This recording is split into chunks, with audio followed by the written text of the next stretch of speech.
Hello दोस्तों, स्वागत है आपका चैनल पे। मेरा नाम जतिन है। आई होप आप सभी लोग अच्छे होंगे एंड स्वस्थ होंगे एंड अपनी गेट की प्रिपरेशन में काफ़ी बिजी भी होंगे। तो चलिए फिर आज की एक और न्यू वीडियो में एक और न्यू क्वेश्चन डिस्कस करते हैं गेट 2017 का। तो आज का जो हमारा क्वेश्चन है गेट 2017 का सी प्रोग्रामिंग के ऊपर है एंड 2 मार्क्स का क्वेश्चन है एंड सेट 2 में आया था। ठीक है, गेट 2017 में मल्टीपल सेट से तो सेट 2 में क्वेश्चन आया था।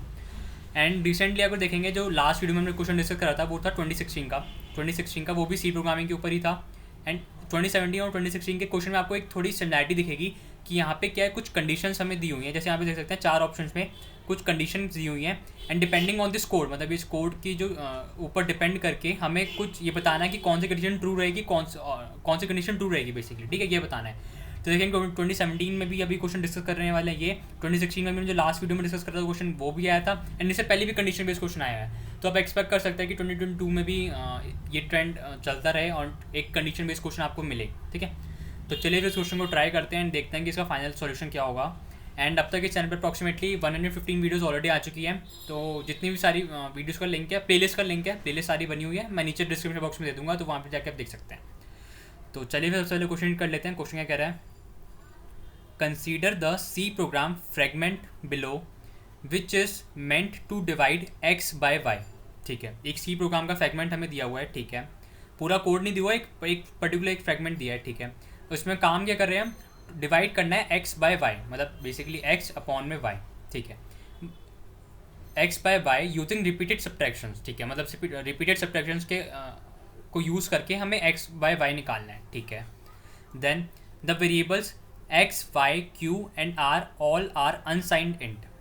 ठीक है, जो एक्स है, वाई है, क्यू है एंड आर है, ये सारे 4 वेरिएबल्स हैं। ये किस सब के वेरिएबल है, अनसाइंड इंट है। अब बेसिकली आपको बहुत जगह देखने को मिलेगा कि अनसाइंड इंट वेरिएबल्स दिए हुए हैं, बट उसका बेसिकली मतलब क्या होता है आज की वो भी देख लेते हैं। सबसे पहले लेट सपोज अगर एक इंटीजर को स्टोर करने के लिए हमें अगर लेट सपोज 4 बाइट चाहिए एक इंटीजर को स्टोर करने के लिए, वैसे डिपेंड करेगा मशीन आर्किटेक्चर पे। हम इस क्वेश्चन के लिए मान लेते हैं कि एक इंटीजर को स्टोर करने के लिए 4 बाइट चाहिए। ठीक है, तो अनसाइंड इंट्स का क्या मतलब होता है, अनसाइंड इंट, अनसाइंड इंट से बेसिकली रेंज हमारी बढ़ जाती है, हमारी रेंज जो है वो बढ़ जाती है। तो उसमें नेगेटिव नंबर्स नहीं आते, हमारे नेगेटिव नंबर्स नहीं आते, सिर्फ ओनली पॉजिटिव नंबर्स आते हैं, पॉजिटिव नंबर्स ही आते हैं। ठीक है, तो अगर इस क्वेश्चन में देखिए आंसर अगर हमें दिया हुआ है इंटीजर का साइज़ 4 बाइट्स दिया है, यहाँ एज्यूम कर रहे हैं एंड हमें दिया है कि अनसाइंड वेरिएबल्स हमारे पास हैं एक्स वाई क्यू आर। ठीक है, तो अगर हमें अनसाइंड की जो रेंज होगी वो कितनी हो जाएगी, रेंज हमारी बेसिकली अगर 4 बाइट्स हमने माना है, 4 बाइट्स मतलब 32 बिट्स, एक बाइट में 8 बिट्स होती है, तो 4 बाइट में कितनी हो जाएंगी, 32 बिट्स हो जाएंगी। ठीक है, तो उसकी रेंज कितनी हो जाएगी, आंसर की रेंज हो जाएगी 0 से लेके 0 to 2 raise to the power 32 -1। तो यहाँ से देख सकते हैं रेंज आपकी पॉजिटिव साइड ज़्यादा बढ़ जाती है। ठीक है, मतलब अगर आप देखिएगा सिंपली साइन इंट होता जो नॉर्मली यूज़ भी करते हैं तो उसमें रेंज कम हो जाती है। ठीक है, बट अनसाइंड इंट है उसकी वजह से हमारी रेंज बढ़ जाती है।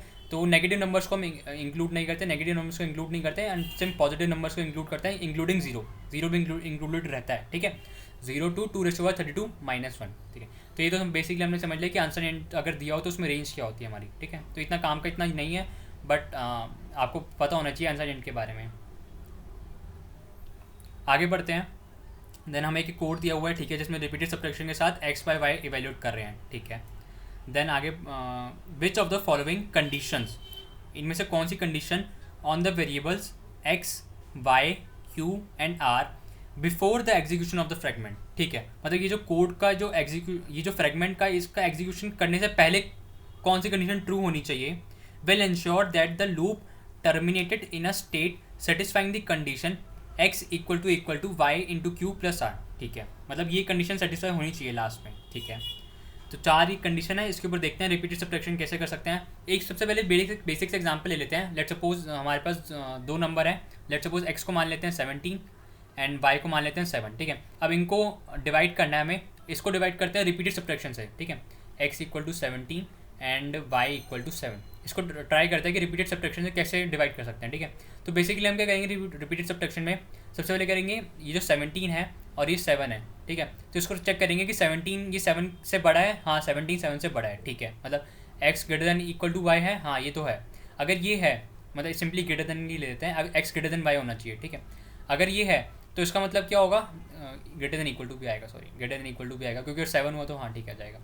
X greater than equal to Y है, हाँ है, तो हम क्या करेंगे basically X equal to x minus Y. तो x की जो वैल्यू है 17 में से 7 माइनस करेंगे, मतलब जिससे डिवाइड कर रहे हैं उसको माइनस करेंगे। तो x की वैल्यू पहले कितनी है 17 माइनस 7, ये कितना आ जाएगा 10। तो अब x की वैल्यू कितनी होगी 10 होगी, ठीक है। देन फर्दर आगे चलते हैं, अब चेक करेंगे कि ये कंडीशन भी वैलिड है। इस कंडीशन को वैलिड होने के लिए क्या करना पड़ेगा, फिर से चेक, x की वैल्यू अब कितनी होगी 10 एंड y की वैल्यू कितनी है 7। तो 10 ग्रेटर देन इक्वल टू 7, हाँ है, अभी भी है, कंडीशन ट्रू है, ठीक है। तो एक बार फिर से रिपीटेड सब्ट्रैक्शन, मतलब एक और बार माइनस करेंगे, ये वाला जो ऑपरेशन है एक बार फिर से लगाएंगे, फिर से करेंगे x equal to x minus Y. तो कितना हो जाएगा, x की वैल्यू 10 की हो गई थी एंड y की वैल्यू कितनी थी 7, 10 माइनस 7, ये कितनी होगी 3। अब x की वैल्यू कितनी होगी 3, x की वैल्यू कितनी हो गई 3। अब चेक करेंगे कंडीशन, क्या ये कंडीशन ट्रू है अभी भी, 3 ग्रेटर देन इक्वल टू 7, नहीं, ये कंडीशन ट्रू फॉल्स हो जाएगी। जैसे ही कंडीशन फॉल्स होगी तो हम कह सकते हैं हमारा जो रिपीटेड सब्ट्रैक्शन का पूरा लॉजिक है ये कंप्लीट हो गया, ठीक है। तो बेसिकली हमारे पास ये जो 3 आया अभी, क्या 3 के डिनोट कर रहा है, 3 हमारा क्या है रिमाइंडर, 3 हमारा क्या है रिमाइंडर, 3 हमारा रिमाइंडर है। एंड हमने कितनी बार यहाँ पे माइनस करा आप देख सकते हैं, एक तो फर्स्ट टाइम यहाँ पे माइनस करा जहाँ पे 17 माइनस 7 करा, ये फर्स्ट टाइम यहाँ पे माइनस करा। देन सेकंड टाइम कहाँ पे माइनस करा, यहाँ पे 10 माइनस 7 करा, 10 माइनस 7 करा। तो यहाँ पे कितनी बार हमारे पास कितनी बार माइनस सब्ट्रैक्शन करना पड़ा, हमें 2 बार सब्ट्रैक्शन करना पड़ा। तो 2 सब्ट्रैक्शन करना पड़ा, इसका मतलब हमारा क्वेश्चन कितना हो जाता है 2 हो जाता है, ठीक है। जितनी बार हम सब्ट्रैक्शन करेंगे उतनी वही हमारा क्वेश्चन हो जाता है। तो यहाँ पे लेट्स सपोज अगर q की वैल्यू हम 0 मान लें, q की वैल्यू 0 मान लें, क्वेश्चन की वैल्यू, तो एक पहले सब्ट्रैक्शन करा तो q इक्वल टू +1 हो जाएगा, q इक्वल टू q + 1। तो सिंपली q की वैल्यू पहले 0 ली थी हमने, 0 + 1 सिंपली कितना हो जाएगा 1। देन एक और बार से रिपीटेड सब्ट्रैक्शन करा तो q की वैल्यू 1 हो गई थी, 1 + 1 कितना हो जाएगा 2। तो q की वैल्यू फाइनली कितनी आई 2। बेसिकली q को ये भी समझ सकते हैं कि q वो नंबर है कि जितनी बार हमने यहाँ पे सब्ट्रैक्शन करा वो q की वैल्यू हो जाएगी, ठीक है। क्योंकि 2 बार सब्ट्रैक्शन करा तो q की वैल्यू फाइनली कितनी आई 2 एंड रिमाइंडर कितना आया हमारा 3, रिमाइंडर 3 आया। अब ये कंडीशन जो है कंडीशन को देख सकते हैं, कंडीशन कहती है हमारे पास x equal to Y into Q plus R. तो ये कंडीशन हमेशा सेटिस्फाई करेगी, क्योंकि देख सकते हैं x इक्वल टू, जब हमने अगर सही सब्ट्रैक्शन करा होगा तो ये कंडीशन हमेशा वैलिड रहनी चाहिए, y into Q plus R. तो यार हम आर हमारा क्या है, बेसिकली जो रिमाइंडर है, रिमाइंडर हमारा कितना आया 3, रिमाइंडर आया 3। देन y हमारा क्या था, जिससे हमें डिवाइड करना है, डिवाइड किससे करना है 7 से डिवाइड करना था, 7 से डिवाइड करना था। तो y हमारा कितना हो गया 7 एंड क्वेश्चन में हमारा कितने आया, मतलब हमने कितनी बार सब्ट्रैक्ट करा, 2 बार सब्ट्रैक्ट करा, तो कितना आया क्वेश्चन 2। और x हमारा कितना था इनिशियली, जो हमें डिवाइड करना था, किसको डिवाइड करना था 17 को डिवाइड करना था, तो ये कितना आया 17। अब देख सकते हैं यहाँ पे कितना आएगा ये, अगर RHS को वैल्यूट करें 7 × 2 14 + 3 कितना आएगा 17। तो ये कंडीशन सेटिस्फाई कर रही है यहाँ पे, ठीक है। तो ये कंडीशन ऑलवेज सेटिस्फाई करेगी, जब आपका डिवीजन है वो सही होगा तो ये वाली कंडीशन हमेशा सेटिस्फाई करनी चाहिए, x equal to Y into Q plus R, ठीक है। बेसिकली हम कह सकते हैं x equal to Y Q plus R. तो ये कंडीशन हमेशा सेटिस्फाई करेगी जब आपका जो डिवीजन है वो एकदम करेक्ट होगा, ठीक है। तो चलिए फिर अपने क्वेश्चन की जो ऑप्शंस की कंडीशन है उन पर देखते हैं थोड़ा कि वो कैसे कर रहे हैं, एंड अपना कोड को भी देख लेते हैं। ये तो बेसिकली छोटा सा एक ओवरव्यू देते हैं कि रिपीटेड सब्ट्रैक्शन हो कैसे रहा है, ठीक है। तो इसको उठा देते हैं जो हमारे काम का नहीं है। देन अपना क्वेश्चन पर आगे बढ़ते हैं, अपने कोड को देखते हैं। यहाँ पे देखते हैं, तो सबसे पहले क्या है, यहाँ पे क्या कर रहा है, वाइल जो लूप लगाया हुआ है, ठीक है। रिपीटेड सब्ट्रैक्शन करना होगा तो जितनी बार हमें पता नहीं कितने पहले तो कितनी बार सब्ट्रैक्शन करना पड़ेगा, तो उसके लिए हमने लूप लगा दिया, ठीक है। लूप में कंडीशन क्या डाल दिया, r should be greater than equal to Y, मतलब r की value greater than equal to Y होनी चाहिए, ठीक है। तो y तो ये नंबर है जो जिससे हमें डिवाइड करना है, मतलब यहाँ पे जिससे डिवाइड करना था, यहाँ पे जो हमारे एग्जाम्पल में था वो कितना 7 था, ठीक है। देन हम लूप के अंदर अगर एंटर करेंगे तो लूप के अंदर एंटर करने का क्या कर रहे हैं, r equal to r minus Y, r equal to r minus Y, r equal to r minus Y. And एक और लाइन है q equal to q plus 1, q equal to q plus 1, q equal to q plus 1। तो ये एक तरीके से जो हमने एग्जांपल लिया अपने वाले केस में, एक तो एग्जांपल वापस ले आता हूँ मैं यहाँ पे, शिट यहाँ पे मैंने रब कर दिया था, ये एग्जांपल वापस ले आते हैं। तो यहाँ पे जो हमने एग्जांपल देखा था यहाँ पे, तो यहाँ पे भी हम क्या कर रहे थे, यहाँ पे जो कोड था हमारा r equal to r minus Y and q equal to q plus 1, q equal to q plus 1 simply. तो यहाँ पे भी देख सकते हैं, यहाँ पे सिंपली तो हमने क्या करा था, एक तो सब्ट्रैक्शन वाला पार्ट करा था एंड देन फिर सब्ट्रैक्शन वाले पार्ट के बाद हमने क्या करा था, क्वेश्चन को इंक्रीमेंट भी करा था, q equal to q plus 1, दो ऑपरेशन हमने करते हैं, x equal to x minus Y and q equal to q plus 1, ठीक है। तो अगर इससे हम कंपेयर करें तो x की यहाँ पे कितना है हमारा, x equal to x minus Y, x equal to x minus Y and हमारे पास क्या है, q equal to q plus 1, simply q equal to q plus 1, q equal to q plus 1। तो ये वाला पार्ट तो बिल्कुल सेम ही है, ये वाला स्टेटमेंट तो बिल्कुल सेम ही है, यहाँ पे देख सकते हैं, ठीक है। ये वाले सेम है बिल्कुल, इक्वल टू एंड यहाँ पे देखेंगे r equal to r minus y और x equal to x minus Y. तो उसमें देखते हैं आर डायरेक्टली कंपेयर करेंगे इन दोनों क्वेश्चन को, तो हमारा आर कितना आ जाएगा, r equal to x, r equal to x आ जाएगा। ठीक है, तो ये तो आर और एक्स की वैल्यू दोनों इक्वल होनी चाहिए। ठीक है, इनिशियली मतलब जो हमें जिस नंबर को डिवाइड करना है, यहाँ पे किसको डिवाइड करना है, 17 को डिवाइड करना था। तो 17 की वैल्यू किस में हम स्टोर कर रहे हैं, आर के अंदर स्टोर कर रहे हैं इनिशियली आर के अंदर स्टोर कर रहे हैं, आर इक्वल टू 17। ठीक है, पर एक बार क्वेश्चन अब ऑप्शन देख लेते हैं, ऑप्शन में क्या क्या है। ठीक है, ऑप्शन ए क्या कह रहा है, Q इक्वल टू आर, मतलब क्वोशंट और रिमाइंडर ये कोड को चलाने से पहले वो सेम होनी चाहिए। ठीक है, इतना पार्ट कह रहा है। ठीक है, आगे बढ़ते हैं। एंड आर इक्वल टू 0, मतलब ये वाली कंडीशन ट्रू होने के लिए हमें क्या चाहिए कि Q आर के बराबर हो, और एंड आर की वैल्यू 0 होनी चाहिए। तो बेसिकली इसका कहने का मतलब क्या है, Q भी 0 होना चाहिए और आर भी 0 होना चाहिए। Q भी, इसका कहने का मतलब क्या हुआ, Q तो 0 होना ही चाहिए क्योंकि Q आर के बराबर है और आर की वैल्यू कितनी है, 0। आर की वैल्यू कितनी है, 0। तो Q 0 होना चाहिए और आर भी 0 होना चाहिए। नहीं, ऐसा तो नहीं है, मतलब हमें तो आर की वैल्यू इनिशियली क्या चाहिए, आर की वैल्यू तो x चाहिए, बट यहाँ पे कह रहा है कि आर की वैल्यू 0 होनी चाहिए। नहीं, ये वाला पार्ट गलत हो जाता है। ये वाला पार्ट से Q इक्वल टू 0 है वो ठीक है, मतलब Q तो हमें 0 ही चाहिए इनिशियली क्योंकि हमें इंक्रीमेंट करेंगे Q के अंदर, बट आर की वैल्यू 0 होनी चाहिए। नहीं, आर की वैल्यू तो इनिशियली x होनी चाहिए। ठीक है, तो ये ऑप्शन गलत हो जाता है। ठीक है, बाकी बी ऑप्शन पर आते हैं। बी ऑप्शन क्या कह रहे हैं, एक्स ग्रेटर देन 0। क्या ऐसा है कि मतलब जो यहाँ पे जिससे हमें डिवाइड करना है कि उसकी वैल्यू ग्रेटर देन 0 होनी चाहिए, ऐसा तो कुछ नहीं है क्योंकि हम देख सकते हैं, क्योंकि हम क्या शो कर रहे हैं, एक्स में अनसाइन इंट शो कर रहे हैं, अनसाइन इंट। और हमने देखा था अनसाइन इंट की जो रेंज है वो कहाँ से कहाँ तक होती है, 0 से लेकर 2⁻32 - 1, 0 से लेकर 2⁻32 - 1। तो ऐसा तो नहीं है कि मतलब एक्स की वैल्यू ग्रेटर देन 0 होनी चाहिए, तो ये रूल तो ऐसा कुछ तो नहीं होना चाहिए क्योंकि एक्स की वैल्यू अगर 0 भी होगी, एक्स की वैल्यू 0 भी होगी एंड वाई की वैल्यू कुछ भी एक कांस्टेंट होगा, नंबर लेट सपोज 5 होगा, तो 0/5 कितना आएगा, 0 आएगा। बट ये कह रहा है कि एक्स की वैल्यू शुड भी ग्रेटर देन 0, बट ऐसा तो नहीं है, तो ये ऑप्शन भी गलत हो जाता है।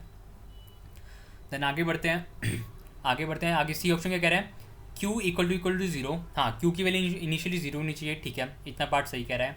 Then and R equal to X, ये भी हमारे कंडीशन के हिसाब से वैलिड है, सही है, कह रहा है कि R की वैल्यू शुड भी इक्वल टू एक्स। ठीक है, ये वाला पार्ट भी सही कह रहा है। And y should be greater than 0। ठीक है, ये कंडीशन यहाँ पे होनी चाहिए। इसको थोड़ा वैल्यूट करते हैं। अगर हम लेट सपोज देखें x की वैल्यू लेट सपोज 17 यहाँ पे मान ले एंड y की वैल्यू मान ले 0, तो 17/0 तो ऑब्वियसली मतलब ये हमारा अरिथमेटिक एक्सेप्शन आ जाता है। ये क्या आता है, बेसिकली इन्फिनिटी आता है। तो ये तो हमारा जो क्या कहते हैं, जो हमारा प्रोसेसर है ये कैलकुलेट कर ही नहीं पाएगा क्योंकि इन्फिनिटी रिजल्ट दे रहा है। तो ये कंडीशन तो वहाँ होनी चाहिए क्योंकि y की वैल्यू शुड भी ग्रेटर देन 0। जब भी हम मानते हैं कि x डिवाइड बाई y, तो हम मानते हैं कि y should not be equal to 0, तो इसका मतलब कह सकते हैं कि y should be greater than 0। ठीक है, y should be greater than 0 and y की रेंज सिंपली वही अनसाइन इंट है, तो 0 से लेकर 2⁻32 - 1 होनी चाहिए। ठीक है, बट जो 0 वाली वैल्यू वो इन्होंने यहाँ से हटा दी है, मतलब y की value should be greater than 0। हाँ, ये वाला पार्ट सही है। तुम कह सकते हैं ऑप्शन सी हमारा करेक्ट सही कर रहा है, मार्क कर रहा है। एंड ऑप्शन डी को देख लेते हैं कि ऑप्शन डी क्यों गलत हो सकता है। ऑप्शन डी क्या कह रहा है, Q इक्वल टू 0। ठीक है, Q की वैल्यू 0 होनी चाहिए। ठीक है, एंड y की वैल्यू शुड भी ग्रेटर देन 0। ठीक है, y की वैल्यू भी ग्रेटर देन 0 हमने देखा था, y की वैल्यू शुड भी ग्रेटर देन 0। हाँ, ये वाला पार्ट भी ठीक कह रहा है। और डी ऑप्शन कह रहा था Q शुड भी इक्वल टू 0। हाँ, ये वाला पार्ट भी सही कह रहा है। तो आप देख सकते हैं सी और डी दोनों ही सही कह रहे हैं, सी एंड डी दोनों ही सही कह रहे हैं, बट सी में एक कंडीशन एक्स्ट्रा है। सी में जो कंडीशन एक्स्ट्रा है इसको हमने देखा यहाँ पे कि आर की वैल्यू शुड भी इक्वल टू एक्स। हाँ, आर की वैल्यू शुड भी इक्वल टू एक्स होनी चाहिए। मतलब हमने इनिशियलाइज आर की वैल्यू सिंपली कुछ इनिशियलाइज से पहले यहाँ पे करी नहीं है, मतलब आर की कुछ वैल्यू तो हमने करी नहीं कि आर की वैल्यू कितनी होनी चाहिए। तो ये कंडीशन ट्रू होनी चाहिए, आर शुड भी इक्वल टू एक्स, तभी अब ये वाला कोड जो है सही चलेगा। ठीक है, तो यहाँ पे एक्स्ट्रा कंडीशन है। एक्स्ट्रा कंडीशन मतलब जो यूजफुल है, मतलब हमारे लिए काम की कंडीशन है, ये एक्स्ट्रा कंडीशन होनी चाहिए तभी ये कोड सही तरीके से काम करेगा। ठीक है, तो डी ऑप्शन भी सही है, बट इसमें ये वाला पार्ट मिसिंग है, आर इक्वल टू एक्स। ठीक है, ये वाला पार्ट होता तो ऑब्वियसली डी भी करेक्ट हो जाता है, बट एक ऑप्शन करेक्ट है तो हमारा सी ऑप्शन करेक्ट हो जाता है एंड डी ऑप्शन इनकरेक्ट हो जाता है क्योंकि डी ऑप्शन में आर के ऊपर कुछ स्टेटमेंट, आर के ऊपर इन्होंने कुछ बताया नहीं, क्योंकि अगर आर की वैल्यू के ऊपर कुछ कंडीशन नहीं होगी तो आर कुछ भी हो सकता है, नेगेटिव पॉजिटिव, नेगेटिव तो नहीं होगा, मतलब पॉजिटिव में एक्स से बड़ा हो, एक्स से नेगेटिव हो, तो वो हम नहीं बता सकते। ठीक है, तो ठीक है, हमारा ऑप्शन करेक्ट आया, सी ऑप्शन करेक्ट आया। तो आई होप मतलब आप सभी को मतलब अच्छे से क्लियर हो गया होगा। अभी भी आपको कोई डाउट हो तो वीडियो को एक बार फिर से देख सकते हैं एंड फिर भी कुछ डाउट हो तो वीडियो के कमेंट सेक्शन में ज़रूर लिखिए। ठीक है, एंड अपने सजेशन भी लिख सकते हैं कि क्या कुछ और इम्प्रूवमेंट कर सकते हैं। तो चलिए फिर अब नेक्स्ट वीडियो मिलते हैं, तब तक के लिए बाय बाय। एंड आपको वीडियो पसंद आई है तो प्लीज़ वीडियो को लाइक कीजिए, चैनल को सब्सक्राइब कीजिए ताकि आपको नोटिफिकेशन टाइम में मिलती रहे। ठीक है, बाय।